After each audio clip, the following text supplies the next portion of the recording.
വരട്ടെ നബി സല്ലല്ലാഹു അലൈഹി വസല്ലം തങ്ങള് സഹാബത്തിനോട് ചോദിക്കുന്നു, സഹാബാ എന്തു ചെയ്യണം സഹാബാ? അപ്പോഴാണ് സിദ്ദീഖുൽ അക്ബർ തങ്ങൾ പറയുന്നു, യാ റസൂലല്ലാഹ്, നമ്മളുടെ പുറപ്പാട് ഉംറയ്ക്കു തന്നെ. ആയുധം വേണ്ട, സായുധ സേന വേണ്ട. പക്ഷേ നമ്മുടെ ഉംറയുടെ മാർഗത്തിൽ തടസ്സം നിന്നാൽ അവരെ പ്രതിരോധിക്കാതിരിക്കാൻ പറ്റൂല. നമുക്കെന്തായാലും പോകണം നബിയേ. അങ്ങനെ ഹബീബായ സല്ലല്ലാഹു അലൈഹി വസല്ലം തങ്ങളും സംഘവും സഞ്ചരിച്ചുകൊണ്ട് ദുൽഹുലൈഫ എന്ന് പറയുന്ന സ്ഥലത്ത് നിന്ന് ഉംറയുടെ ഇഹ്റാം ചെയ്തുകൊണ്ട് മുന്നോട്ട് വരികയാണ്.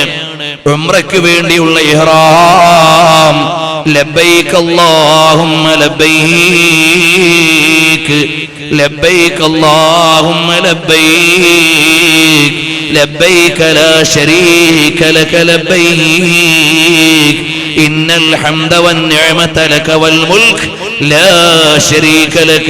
ഭൂരിപക്ഷം സഹാബത്തും ഇഹ്റാം ചെയ്തു. അബൂ ഖതാദ റളിയല്ലാഹു അൻഹുവിനെ പോലെ സ്പെഷ്യൽ ഡ്യൂട്ടി ഉള്ള ചില സ്വഹാബികൾ മാത്രം ഇഹ്റാം ചെയ്തിട്ടില്ല. ബാക്കി എല്ലാവരും മുഹ്രിമീങ്ങളായി ഇഹ്റാം ചെയ്തവരായി. ദുൽഹുലൈഫ, അബിയാർ അലി. മദീനയിൽ നിന്ന് നമ്മൾ മക്കയിലേക്ക് വരുമ്പോ മദീനയിൽ നിന്ന് അല്പം ദൂരത്തുള്ള 6 മൈൽ ദൂരത്തുള്ള സ്ഥലമാണ് ദുൽഹുലൈഫ. അവിടുന്ന് ഇഹ്റാം ചെയ്തുകൊണ്ട് തൽബിയത്ത് ചൊല്ലുന്നു. അല്ലാഹുവിന്റെ ഹബീബിന്റെയും സ്വഹാബത്തിന്റെയും ലക്ഷ്യം അതാണ്. മക്കയിലേക്ക് ചെല്ലണം, ഉംറ നിർവഹിക്കണം.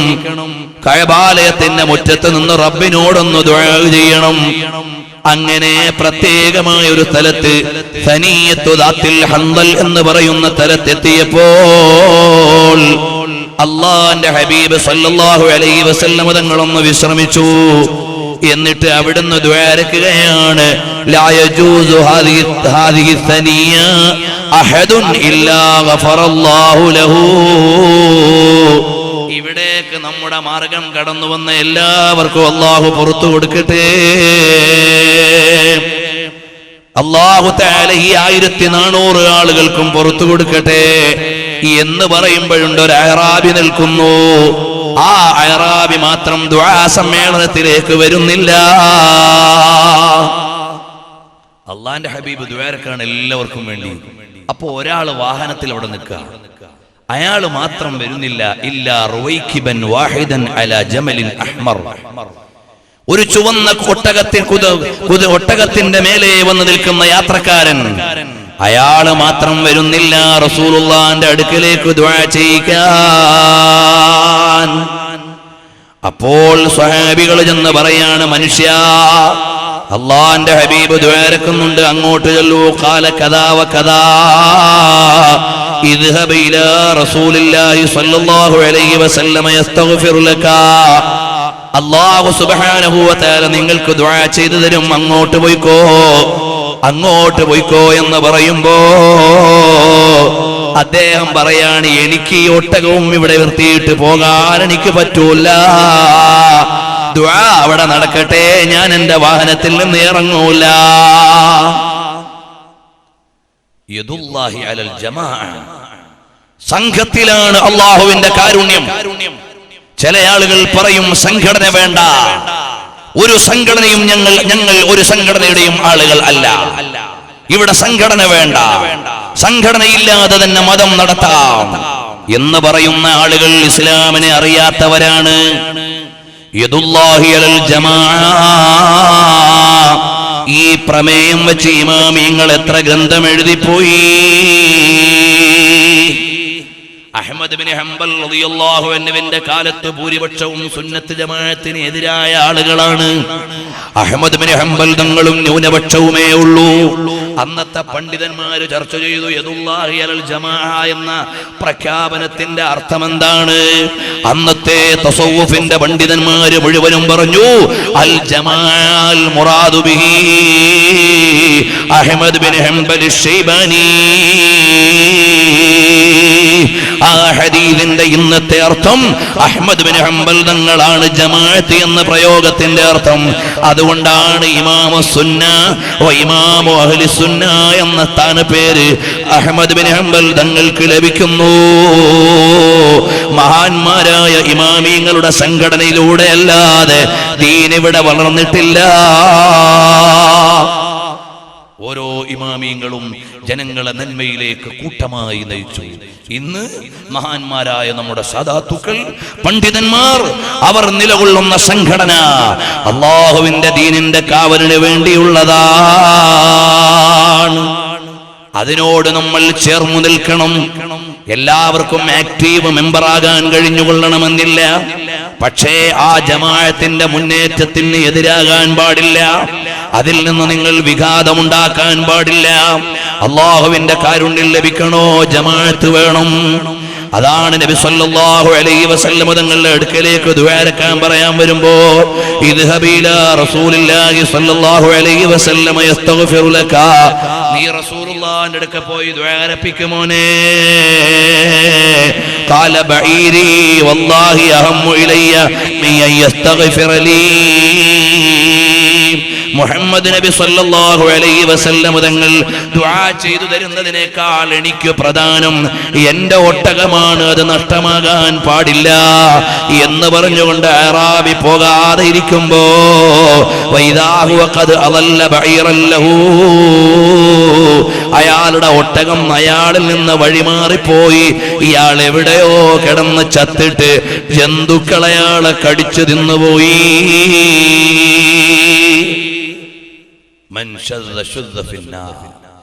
ജമാഅത്തിന്റെ കൂട്ടമായ തീരുമാനത്തിന് എതിരായി നമ്മൾ മാറാൻ പാടില്ല.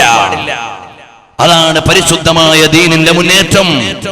ഇമാമിയങ്ങളും പണ്ഡിതന്മാരുടെയും തീരുമാനത്തിനനുസരിച്ച് നാം കൂടെ നിന്നുകൊണ്ട് പ്രവർത്തിക്കണം. നബി സല്ലല്ലാഹു അലൈഹി വസല്ലം തങ്ങളുടെ സ്വഹാബത്തിനെയും കൊണ്ട് മുന്നേറുകയാണ്. മദീനയിൽ നിന്ന് മക്കയിലേക്കുള്ള പ്രയാണമാണ്. വിജയം വരിക്കുമെന്ന് സ്വപ്നം കണ്ടതാണ്. സ്വപ്നത്തിന്റെ പുലർച്ച പ്രതീക്ഷിക്കുകയാണ്. അപ്പോഴേക്ക് മക്കയിലേക്ക് വിവരമറിഞ്ഞു. മുഹമ്മദ് നബി സല്ലല്ലാഹു അലൈഹി വസല്ലം തങ്ങളും സൈന്യവും വരുന്നുണ്ട്. മക്കക്കാരായ നമ്മളെ ഇല്ലായ്മ ചെയ്യാനാണ്. അങ്ങനെ മക്കയിൽ ഒരു സംഘടനയുടെ മീറ്റിംഗ് നടക്കുകയാണ്. റസൂലുള്ളാഹിന്റെ സൈന്യത്തെ തടുക്കാൻ അന്നത്തെ നേതാവ് ആരെന്നറിയുമോ? ഇക്രിമത്ത് ബിൻ അബീ ജഹലാണ്, സഫ്വാൻ ബിൻ ഉമയ്യയാണ്, സുഹൈൽ ബിൻ അംറാൻ. ഈ മൂന്ന് പേരെ വലിയ പാർലമെന്റ് കൂടിയിട്ട് തീരുമാനിച്ചു. താരീഖിന്റെ ഇമാമുകൾ, ഇമാമുൽ വാഖിദി പോലെയുള്ള മഹാന്മാർ വിശാലമായി എഴുതിയിട്ടുണ്ട്. ചരിത്ര വിദ്യാർത്ഥികൾക്ക് എത്രയോ ദിവസം വായിക്കാൻ മാത്രം ഈ അധ്യായങ്ങളുണ്ട്. ഞാൻ അതിലേക്ക് ഇപ്പോൾ ഈ പൊതുസദസ്സിൽ ഗഹനമായ വിഷയങ്ങളിലേക്ക് കടക്കുന്നില്ല.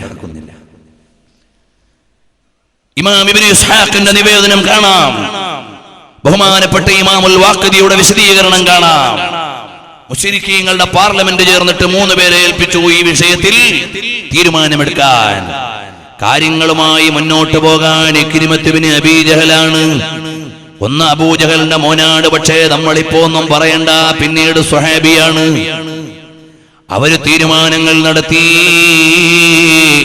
ഹബീബായ സല്ലല്ലാഹു അലൈഹി വസല്ലം തങ്ങളെ തടയാൻ പരിസരത്തുള്ള മുഴുവൻ ഗോത്രങ്ങളോടും സഹായം തേടി. സ്ത്രീകളെയും കുട്ടികളെയും മുഴുവൻ ഒന്നടങ്കം പോയിട്ട് റസൂലുള്ളാഹി സ്വല്ലല്ലാഹു അലൈഹി വസല്ലം തങ്ങളും അനുയായികളും ഇവിടെ കടക്കാൻ പാടില്ല. മക്കയിലെ തീരുമാനമാണ്. പക്ഷേ നബി സല്ലല്ലാഹു അലൈഹി വസല്ലം തങ്ങളോ ഖൽഖ് സേ ഔലിയാ, ഔലിയാ സേ റസൂൽ, റസൂലോ സേ ആഖാ ഹമാരാ നബി. ലോകമാകമാനമുള്ള ഭരണാധികാരികളുടെ നയതന്ത്ര തലങ്ങളെയും അധികാരതലങ്ങളെയും വിചാരമണ്ഡലങ്ങളെയും അന്വേഷണ തലങ്ങളെയും മുഴുവനും അതിരുകടന്നു പോകുന്ന ഏറ്റവും വലിയ ദിഷണയുടെ നായകനായ നബി സല്ലല്ലാഹു അലൈഹി വസല്ലം തങ്ങൾ ബുസ്ർ ബിൻ സുഫിയാൻ എന്ന വിശ്വസ്തനെ രഹസ്യമായി മക്കയിലേക്ക് വിടുന്നു. അവിടുത്തെ മൂവ്മെന്റ്സുകൾ അറിയാൻ. അള്ളാന്റെ ഹബീബ് സല്ലല്ലാഹു അലൈഹി വസല്ലമയുടെ ഓരോ ചലനവും ആധുനിക ഭരണാധികാരികളെ അത്ഭുതപ്പെടുത്തും. മക്കയിൽ നിന്ന് മദീനയിലേക്ക് ഹിജറ പോയപ്പോ മക്കയുടെ വടക്കു ഭാഗത്താണ് മദീന. പക്ഷേ നബിതങ്ങൾ 3 ദിവസം യാത്ര ചെയ്തത് എവിടെയാണെന്നറിയോ? തെക്കു ഭാഗത്തേക്കാണ്. മക്കയിൽ പോയി നോക്കിയാൽ കാണാം, മക്കയിൽ നിന്ന് വടക്കോട്ടാണ് മദീന. പക്ഷേ സൗർ ഗുഹ നിൽക്കുന്നത് മക്കയുടെ തെക്കു ഭാഗത്താണ്. നബി സല്ലല്ലാഹു അലൈഹി വസല്ലം തങ്ങൾ തെക്കോട്ടാണ് യാത്ര ചെയ്തത്. കാരണം എന്തേ? ശത്രുക്കൾ ഞാൻ മദീനയിലേക്കാണെന്നറിഞ്ഞ് ആ വഴിക്ക് അന്വേഷിക്കും. അപ്പൊ ഞാൻ അവിടെ ഉണ്ടാകാൻ പാടില്ല. 3 ദിവസം അവിടെ വെയിറ്റ് ചെയ്താൽ മക്കയിലെ ചലനങ്ങൾ അറിയാം. അതിനൊരു ഇടയനെ ഏർപ്പെടുത്തി ആട്ടിനെയും കൊണ്ട് ഇങ്ങനെ കറങ്ങണം. മുശ്രിക്കീങ്ങളിലൊക്കെ അടക്കി ആടിനെ മേയ്ക്കാനല്ല, എന്താണ് അവർ പറയുന്നതെന്ന് അറിയാം. എന്നിട്ട് വൈകുന്നേരം കയറി വരണം ആടിനെയും കൊണ്ട് ഇന്ന സ്ഥലത്തേക്ക്. അല്ലാതെ പോയ വഴിക്ക് കണ്ടൊരു ഗുഹയെ കയറി ഇരുന്നല്ല സൗർ ഗുഹ. അള്ളാന്റെ ഹബീബ് പ്ലാൻ ചെയ്തതാണ്. ഇവിടുന്ന് എപ്പോൾ പുറപ്പെടണം, ഇത്ര സമയം യാത്ര ചെയ്താൽ എവിടെ എത്തും, അപ്പോൾ എവിടെ വെയിറ്റ് ചെയ്യണം, കൃത്യമായ പ്ലാനിങ്. എന്നിട്ട് പറഞ്ഞു, മോനെ, ആട്ടിനെയും കൊണ്ട് നടക്കുന്ന ഇടയനോട് പറഞ്ഞു, മക്കയിലെ വർത്തമാനങ്ങളെല്ലാം കേട്ടിട്ട് വൈകുന്നേരം വരണം. 2 കാര്യമുണ്ട് അതുകൊണ്ട്. ഒന്ന്, ആട്ടിനെയും കൊണ്ടുവന്നാൽ പാല് കറന്നിട്ട് ഭക്ഷണം എടുക്കാം. നിങ്ങൾ വന്നാൽ വാർത്തയും അറിയാം. ഭക്ഷണം, വേറെ ഭക്ഷണം കൊണ്ടുവരാൻ ആരെ ഏൽപ്പിച്ചു? അസ്മാ ബിൻത് അബീ ബക്കർ റളിയല്ലാഹു അൻഹയെ ഏൽപ്പിച്ചു. മഹദി അവർകൾ വീട്ടിൽ നിന്ന് ഭക്ഷണമൊക്കെ എടുത്ത് രാത്രി കെട്ടി. എത്ര വലിയ സേവനം ചെയ്ത മഹദിയാണ് അസ്മാ ബിൻത് അബീ ബക്കർ റളിയല്ലാഹു അൻഹ. എല്ലാ സാധനവും ഭക്ഷണമൊക്കെ എടുത്തു വെച്ചപ്പോ കെട്ടിവെക്കാനൊരു സാധനമില്ല. അപ്പൊ മേൽമുണ്ട് കീറിയിട്ടത് കെട്ടി പാകപ്പെടുത്തി. ഇരട്ടപ്പട്ടക്കാരിയായ ബീവി അസ്മാ റളിയല്ലാഹു അൻഹയുടെ പണിയോ അതുപോലെ തന്നെ ബുദ്ധിമതിയായ അനുയായിയാണ്. 4 അടി നടന്നിട്ട് ആ കാൽപാദങ്ങ് മായ്ച്ചു കളയും. പിന്നെ പോയിട്ട് പിന്നെ അങ്ങ് മായ്ച്ചു കളയും. കാരണം ഒരു കാൽപ്പാട് കണ്ടിട്ട് അവര് പിന്നാലെ വരണ്ട. ആ നിലക്ക് വലിയ നയമുള്ള രീതി തന്നെ. ഹബീബിന്റെ ഹിജറയും ഹബീബിന്റെ മുന്നേറ്റവും എല്ലാം വലിയ നയതന്ത്രജ്ഞന്മാരെ മുഴുവനും പരാജയപ്പെടുത്തുന്ന രീതിയാണ്. അതുപോലെ ബുസ്ർ ബിൻ സുഫിയാനിനോട് പറയുന്ന, മോനെ, മക്കയിൽ പോയി അവിടെ എല്ലാം അന്വേഷണം നടത്തണം. അവര് നമ്മുടെ യാത്ര അറിഞ്ഞിട്ടുണ്ടോ? അവര് വല്ല ഒരുക്കങ്ങളും നടത്തുന്നുണ്ടോ? അവരുടെ തീരുമാനം എന്താണ്? വന്ന് പോയിക്കോട്ടെ എന്നാണോ, അല്ല വരാൻ പറ്റൂലെന്നാണോ, കൊന്നു കളയുമെന്നാണോ? അറിയണം മോനെ. ബുസ്ർ ബിൻ സുഫിയാൻ വന്നിട്ട് പറയാണ്, നബിയേ, യാ റസൂലല്ലാഹ്, തറക്തു ഖൗമക കഅബ ബിൻ ലുഅയ് വഅമിർ ബിൻ ലുഅയ് ഖദ് സമിഉ ബിമസീരിക ഫഫസിഉ വഹബൂ.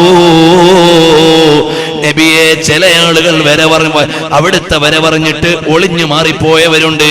ചിലർ ഒരുങ്ങി നിൽക്കുന്നവരുണ്ട്. ചിലർ തീരുമാനമെടുത്ത് തടയാൻ പദ്ധതിയിട്ടവരുണ്ട്. ഇതെല്ലാം വന്ന് ഹബീബിനെ അറിയിക്കുമ്പോ അള്ളാന്റെ ഹബീബ് വീണ്ടും സ്വഹാബത്തിനെ വിളിക്കുന്നു, അല്ലയോ സ്വഹാബാ, നമ്മൾ എന്തു ചെയ്യാനാണ്? അപ്പൊ സ്വഹാബത്ത് പറഞ്ഞു, നബിയെ, നമ്മൾ പോവുക തന്നെ, ഉംറയ്ക്കിറങ്ങിയതാ, നമ്മൾ യുദ്ധം ചെയ്യാൻ പോകണ്ട. നമ്മളെ തടഞ്ഞാൽ നമ്മൾ ആ തടസ്സം നീക്കിയിട്ടേ ഉംറ ചെയ്തിട്ടു. അതുകൊണ്ട് നമ്മൾ പോവുക തന്നെ. ഇതിനിടയിലേക്ക് ഒരുപാട് സംഭവമുണ്ട്, അത് എന്നോട് ക്ഷമിക്കണം. നബി സല്ലല്ലാഹു അലൈഹി വസല്ലം തങ്ങളുടെ സൈന്യം മുന്നോട്ട് പോയി. വഴിയിലെത്തിയപ്പോൾ ഹബീബ് സല്ലല്ലാഹു അലൈഹി വസല്ലം തങ്ങൾ വീണ്ടും ആലോചന. അബൂ ഹുറൈറ റളിയല്ലാഹു അൻഹു പറഞ്ഞാണ്, ഏറ്റവും വലിയ ആലോചന നടത്തുന്ന നേതാവാണ് നബി സല്ലല്ലാഹു അലൈഹി വസല്ലം തങ്ങൾ. ഹബീബ് വിളിച്ചു, സിദ്ദീഖുൽ അക്ബർ തങ്ങളുടെ അഭിപ്രായം അറിഞ്ഞു. എന്നിട്ടൊരു പ്രസംഗം നടത്തുകയാണ്. വഴിയിൽ വെച്ച് ثم وقف النبي صلى الله عليه وسلم خطيبا في المسلمين فاثنى على الله بما هو أهله ثم قال مستشيرا أصحابه أما بعد فكيف ترون يا معشر المسلمين. ഓ മുസ്ലിമീങ്ങളെ, നമ്മളെ തടയാനൊരുങ്ങിയ മുശ്രിക്കീങ്ങളോട് നമ്മൾ എന്തു ചെയ്യാനാണ്? ഇവിടുന്ന് തിരിച്ചു പോണോ, വീണ്ടും മുന്നോട്ട് പോണോ, എന്താണ് തീരുമാനമെന്ന് സ്വഹാബത്തിനോട് ചോദിക്കുമ്പോ സിദ്ദീഖ് റളിയല്ലാഹു അൻഹു പറയുകയാണ്, അല്ലാഹു വ റസൂലുഹു അലം, നറാ യാ റസൂലല്ലാഹ് ഫമൻ സദ്ദനാ അനിൽ ബൈതി ഖതൽനാ.